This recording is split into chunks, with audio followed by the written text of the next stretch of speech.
కష్టమైన సబ్జెక్ట్‌ని మనం ఇష్టమైన సబ్జెక్ట్‌గా మలుచుకుంటే, మన సక్సెస్ అనేది చాలా ఆనందంగా, ఆసక్తిదాయకంగా ఉంటుంది. అయితే మనకి డీఎస్సీ మరియు టెట్‌లో కష్టమైన సబ్జెక్ట్ ఏది అన్నది మన ప్రశ్నగా ఉంటే, అది సాధారణంగా చాలామంది యొక్క అభిప్రాయం ప్రకారం అది సైకాలజీ అని పిలుస్తారు. అది చైల్డ్ డెవలప్‌మెంట్ పెడగాజీ. ఈ చైల్డ్ డెవలప్‌మెంట్ పెడగాజీని ఒక ప్రాపర్ వేలో మనం ప్రిపేర్ అయినట్లయితే మనకి టెట్‌లో అత్యధికమైన స్కోర్ అయితే సాధించొచ్చు. మనం మన ఛానల్‌లో టెట్‌కి సంబంధించిన, డీఎస్సీకి సంబంధించినటువంటి మెటీరియల్ అయితే మాత్రం ఫ్రీగా ప్రొవైడ్ చేస్తూ ఉన్నాం. బిట్స్ రూపంలో, వీడియోస్ రూపంలో ఇవ్వడం జరుగుతుంది. ఆల్రెడీ టాప్ 100 బేసిక్ బిట్స్ ఒక వీడియో రిలీజ్ చేసాము. నెక్స్ట్ మరొక కొన్ని బిట్స్‌ని మనం ఈ వీడియోలో కవర్ చేయడానికి మనం చూస్తూ ఉన్నాం.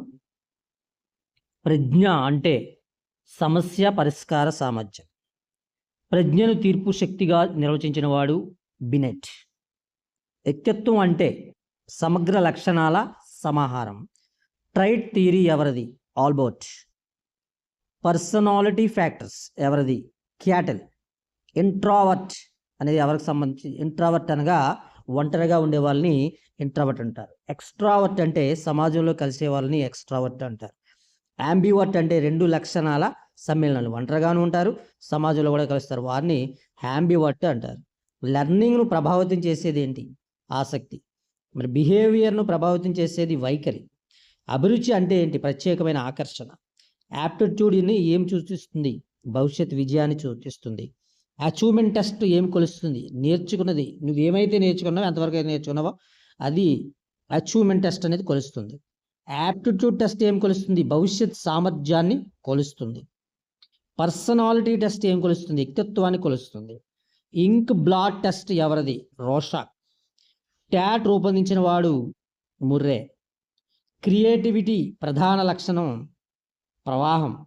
క్రియేటివిటీ లక్షణం ఏంటంటే వశ్యత. క్రియేటివిటీ యొక్క లక్షణం మళ్ళీ ఒకటి వైవిధ్యం, నవ్యత. అయితే క్రియేటివిటీని పరిశోధించిన వారు గిల్ఫోర్డ్. మోటివేషన్ రకాలు అంతర్గత మోటివేషన్గా ఉంటుంది, బాహ్య మోటివేషన్గా ఉంటుంది. ఎక్స్టర్నల్ మోటివేటర్కి ఉదాహరణ బహుమతి. ప్రభావవంతమైన ప్రేరకం ఏంటంటే ప్రశంస. తాత్కాలిక ప్రభావం కలిగించేది శిక్ష. అటెన్షన్ అనేది ఎన్ని రకాలు? స్వచ్ఛందము మరియు అస్వచ్ఛంద. అటెన్షన్ పెంచేది ఏంటి? ఆసక్తి అనేది అటెన్షన్ పెంచుతుంది. అటెన్షన్ తగ్గించేది ఏంటి? అలసట అనేది అటెన్షన్ తగ్గిస్తుంది. మెమరీకి ఆధారం ఏంటి? అభ్యసనం. ఇమీడియట్ మెమరీ ఎలా ఉంటుంది? స్వల్పకాలికం. లాంగ్ టర్మ్ మెమరీ ఎలా ఉంటుంది? దీర్ఘకాలికంగా ఉంటుంది. మెమరీని పెంచేది ఏంటి? పునరావృతం, రీక్యాప్యులేషన్, ఎక్కువసార్లు మనం రివిజన్ చేయడం. ఫర్గెటింగ్ తగ్గించేది అర్థవంతమైన అభ్యసనం. ఎప్పుడైతే మనం అర్థవంతంగా అభ్యసిస్తామో అప్పుడు మనం మర్చిపోయేటువంటి శాతం అనేది తగ్గుతుంది. అర్థవంతంగా అభ్యసించలేనప్పుడు మర్చిపోయే శాతం అనేది ఎక్కువ అవుతుంది. రీకాల్ కంటే సులభమైనది రికాగ్నిషన్. గుర్తించడం. గుర్తించడం అంటే ముందుగానే సమస్యను గుర్తించడం, అర్థం చేసుకోవడం. అర్థం చేసుకొని చదివినట్లయితే ఈజీగా ఉంటుంది. ట్రాన్స్ఫర్ ఆఫ్ లెర్నింగ్ ఒక పరిస్థితి నుంచి మరొక దానికి అభ్యసించడం. పాజిటివ్ ట్రాన్స్ఫర్ అనుకూల ప్రభావం, నెగిటివ్ ట్రాన్స్ఫర్ ఆటంకము, జీరో ట్రాన్స్ఫర్ అసలు ప్రభావం ఉండదు. ఉత్తమ క్రమశిక్షణ, స్వీయ క్రమశిక్షణ.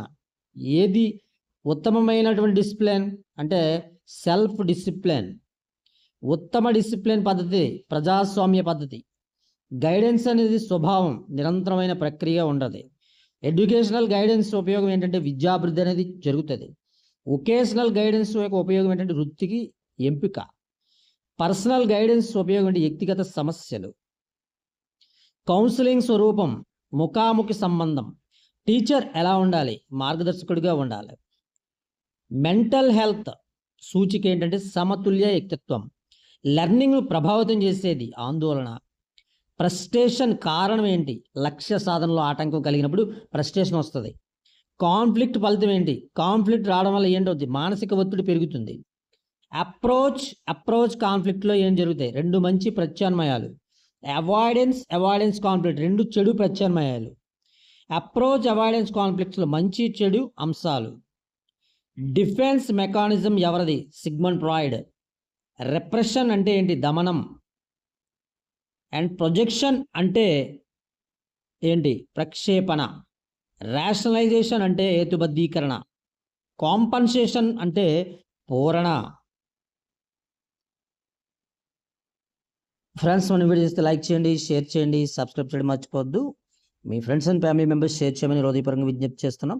మన ఛానల్లో జనరల్ స్టడీస్ సంబంధించినట్టు ఏపీపీఎస్సి, టీఎస్పీఎస్సి, డిఎస్సి, టాట్కి సంబంధించినటువంటి సమగ్రమైన మెటీరియల్ మరి ఫ్రీగా మీకు ఇవ్వడం జరుగుతుంది. కాబట్టి అనేకమైన వీడియోస్ రూపొందించాము. తప్పనిసరిగా మీరు ఆ వీడియోస్ని ఉపయోగించుకోండి. మరి వీడియో నచ్చితే లైక్ చేయడం మర్చిపోవద్దు. ఇంకా బాగా నచ్చితే షేర్ చేయండి. మరి కొత్తగా ఛానల్ చూసేవారు ఎవరైనా ఉంటే తప్పనిసరి సబ్స్క్రైబ్ చేసుకోండి. తద్వారా మీకు మంచి కంటెంట్ అయితే మాత్రం ప్రతి వీడియో రూపంలో మీకు అందించడం జరుగుతుంది. ఇంకా మీ సపోర్ట్ అనేది మన ఛానల్కి చాలా అవసరం. కాబట్టి ఈ పరీక్షల సమయంలో మీరు మన ఛానల్ ద్వారా లబ్ధి పొందినట్లయితే తప్పనిసరిగా మన ఛానల్ని సపోర్ట్ చేయడం అయితే మర్చిపోవద్దు. ఇలాంటి మంచి మంచి వీడియోస్ ఇంకా ముందు నాటికి ఇంకా బాగా రూపొందిస్తామని తెలియజేస్తున్నాం. మరొక మంచి వీడియోతో, మంచి కంటెంట్తో మీ ముందు ఉంటామని తెలియజేస్తున్నాం. Thank you very much.